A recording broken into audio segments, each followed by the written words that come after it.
네, 기관의 눈입니다. 오늘은 전체적으로 증시가 좀 부진합니다. 부진하지만 그래도 상승세 방금 보셨지만 철강 관련주들도 상당히 좋은 모습을 보이고 있어요. 그러니까 경기 민감주하고 전통 산업이 좋아 보이는데요. 오늘 화학업종에 대해서 한번 살펴보겠습니다. 언제까지 상승세가 이어질지, 지금 정도에서는 이익 실현을 해야 될지, 아니면 지금이라도 다시 매수의 스탠스로 접근을 해야 되는지 한번 체크해 보겠습니다. 케미컬 에너지 투자자문의 차홍선 대표님 스튜디오에 나오셨습니다. 안녕하십니까? 네, 안녕하십니까? 네, 뭐 직선적으로 그냥 여쭤보겠습니다. 네, 화학업종들 주가가 나쁘지 않습니다. 뭐 어떻게 해야 됩니까?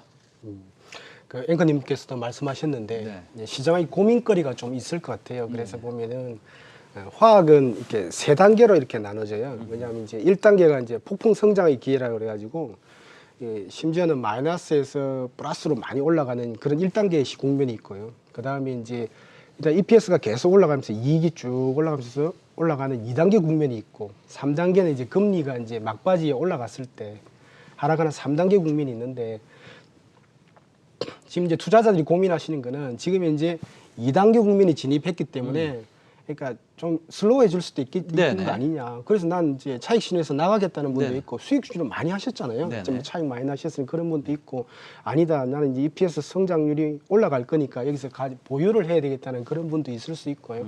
근데 이제 저는 말씀드리는 게 우리나라가 이런 거 있어요. 이렇게 다우케미칼이라든지 바젤 같은 기업이 우리나라에 많거든요. 그게 NCC 크래커, 뭐 ECC 크래커 이런 건데. 네, 그 세계적인 화학 회사들이죠. 그렇죠. 네. 그런 회사하고 비교해 봤을 때 우리나라가 밸류에이션이 낮은 기업들이 좀 제법 있어요. 지금 많아요. 그러니까 다우케미칼이 올해 1분기 실적 기준으로 보면 PER이 13배씩 받고 있고, 라이온델 바젤이 10배, 바스프가 16배를 받고 있거든요. 근데 우리나라 기업들이 증설을 참 많이 했어요. 2017년 대비 뭐 28%씩 증가하고 막 이랬으니까, 증설하고 이랬으니까. 그러다 보니까 PR이 5배짜리도 있고 6배짜리도 있으니까 제가 볼 때는 2단계 국면으로 진입했다 생각하지 마시고 1단계 국면에서 PR이 낮은 기업들은 조금 제가 볼 때는 긍정적인 관점으로 접근하셔도 괜찮지 않겠나 이렇게 보고 있습니다. 지금 말씀하셨다시피 우리나라 화학 기업 중에서 지금 1단계 폭풍 성장의 초입에 있는 회사들이 있고, 그다음에 PER 5배로 거래되는 회사들이 분명히 있다라고 말씀하시는 순간 그 기업이 제 머리에 딱 떠올랐습니다. 예, 그 롯데케미칼을 말씀하시는 것 같은데, 그 롯데케미칼이 그 말씀 안 하셨지만 롯데케미칼이 다우케미칼이랑 뭐 비즈니스가 유사합니까? 아, 예. 우리 앵커님 정확하게 보셨는데 네네. 그 비즈니스가 유사합니다. 보면은 이제 그러면 이렇게 다우케미칼하고 라이온델 바젤이라는 말씀하신 뭐 롯데케미칼 이렇게 하면 무엇을 만드는 기업이냐 이렇게 한번 말씀을 드릴게요. 이게 교보제를 제가 들고 왔는데 네. 이게 흔히들 보면 이게 도시락이지 않습니까? 네네. 도시락인데 이렇게 흔히들 이렇게 일회용 도시락 지금 코로나19 때문에 많이 했잖아요. 네네. 그래서 이런 필름을 만드는 게 이게 이게 에틸렌입니다. 네네네. 이게 프로필렌입니다. 네네네. 그 프로필렌이고 이게 비닐 장갑이 이제 LDP라고 에틸렌이기 때문에 네네. 셋 다 공통점이 뭐냐면 이렇게 에틸렌하고 프로필렌이라든지 벤젠, 톨렌, 자일렌을 만드는 회사다. 회사를 보시면 될 것 같고요. 흔히들 보면은 매출액이 보면은 한쪽은 올해 1분기 기준으로 보면은 매출액이 12조. 그 다음에 라이온델 바젤이 9조. 예를 들면 뭐 우리나라 기업 같은 경우는 한 4.2조 이렇게 되고 있고, 단기 순이익 보면 이제 예를 들면 다우케미칼이 1조, 라이온델 바젤이 뭐 1조, 똑같이 동일한데, 그 다음에는 이제 예를 들면 롯데가 0.5조 이렇게 되고 있다. 그래서 흔히들 보면은 우리나라 기업들이 이 다우케미칼하고 라이온델 바젤을 벤치마킹해서 많이 증설을 했었습니다. 그래서 이제 북미에 이제 에탄 크래커도 짓고, 에탄도 가스로 만드는 건데 동일합니다. 이렇게 PE 제품, 에틸렌 제품을 만드는 그런 회사들이거든요. 그래서 기업 구조도 유사하고 이런데, 그 다우케미칼이나 라이온델 바젤 주가를 보시면은 지금 사상 최고치를 갱신하고 있어요. 그래서 흔히들 보면은 제가 이제 미국 월가 이렇게 애널리스트라든지 이런 쪽 그 포캐스팅 이런 걸 잘 보고 있는데, 추정치 자체가 2021년, 22년, 23년 이렇게 올라가는 쪽으로 쭉 보고 있기 때문에, 그러니까 첫 번째 2단계로 진입해도 그렇게 부정적이실 필요는 없을 거예요. 제가 볼 때 긍정적으로 가져도 될 거로 보고 있고, 우리나라 같은 기업들은 또 1단계에 있는 기업들도 있기 때문에 제가 볼 때는 보셔도 괜찮다 이렇게 보고 있습니다. 네, 지금 우리 그 차홍선 대표님께서 말씀을 많이 해주셨는데 우리가 좀 정리를 해야 될 것 같아요. 어떻게 정리하냐? 자, 글로벌 화학 기업들하고 우리나라 기업하고 밸류에이션을 명료하게 한번 비교를 한번 해주시죠. 예, 알겠습니다. 네. 예, 그 전 세계 최고의 기업은 바스프라고 해요. 바스프 네. 독일 기업인데 밸류에이션이 얼마냐면 1분기 실적을 왜 기준점을 삼느냐면은 네. 작년에 코로나가 터져가지고 이제 경기 확장 국면에 들어갔지 않습니까? 그래서 1분기 실적이 중요해요. 그래서 작년에 마이너스를 비교한다는 건 의미가 좀 적고요. 1분기 실적이 보면 이제 풀 캐파로 다 이렇게 돌아갔기 때문에 1분기 실적을 놓고 보면은 예를 들면은 바스프가 16배, 16배. 그다음에 지구 세 번째 기업인 다우케미칼이 13배. 그다음에 이제 네덜란드 기업이면서도 휴스턴의 공장에 있는 라이언들 바젤이 10배. 그다음에 있고 우리나라 기업들은 LG화학이 한 15배를 받고 있고요. 네네. 그다음에 이제 예를 들면 뭐 롯데라든지 이런 쪽 금호라든지 네네. 그다음 정유 기업들 같은 경우는 좀 밸류에이션이 싸다. 이렇게 한 5배, 6배 수준 이렇게 보시면 될 것 같습니다. 그러면은 지금 우리 대표님께서 5배, 6배라고 말씀하시는 거는 네. 과거의 그 비교 대상, 네. 글로벌 화학회사, 지금 말씀하신 다우케미칼이나 바스프가 네.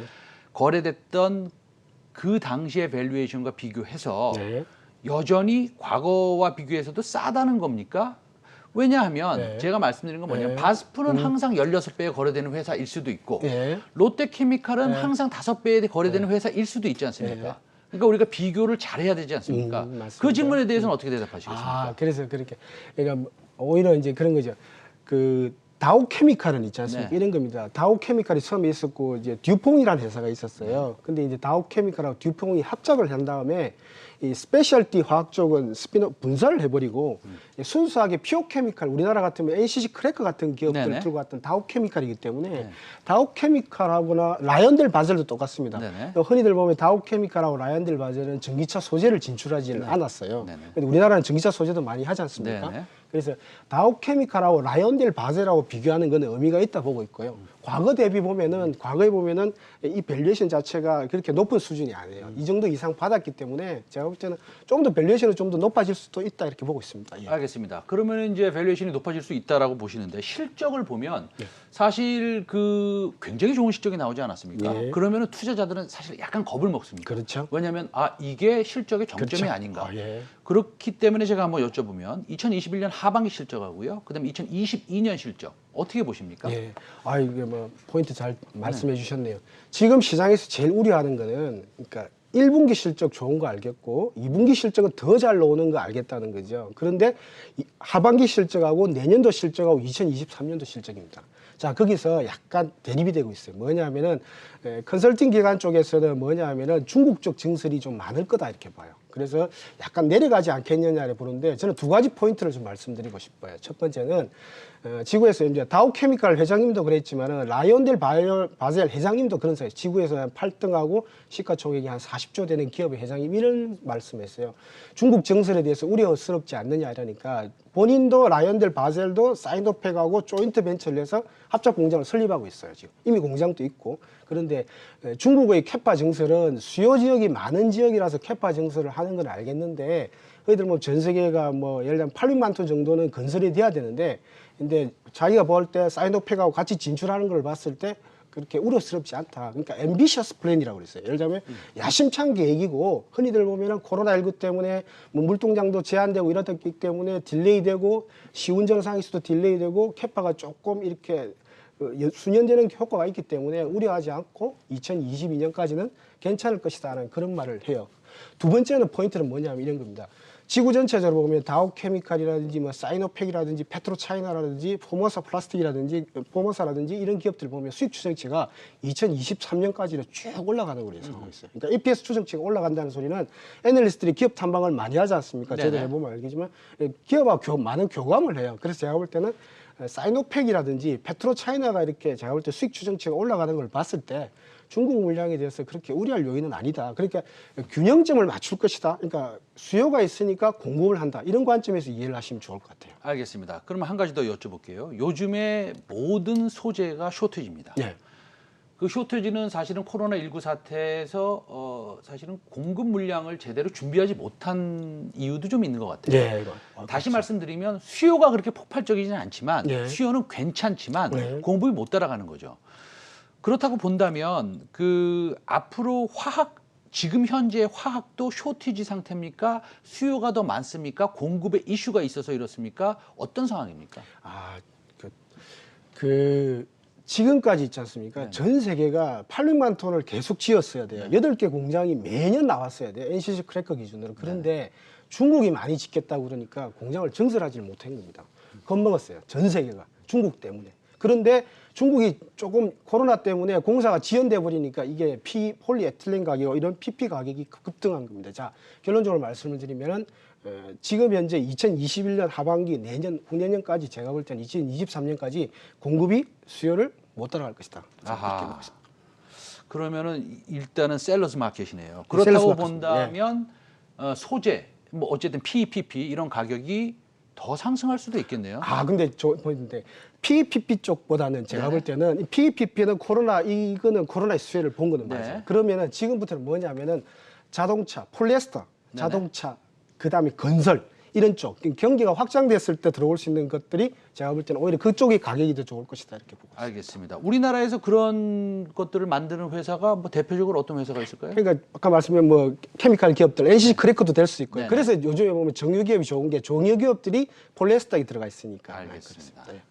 오늘도 좋은 말씀 많이 해주셨습니다. 케미컬 에너지 투자자문의 차홍선 대표였습니다. 감사합니다. 네, 감사합니다.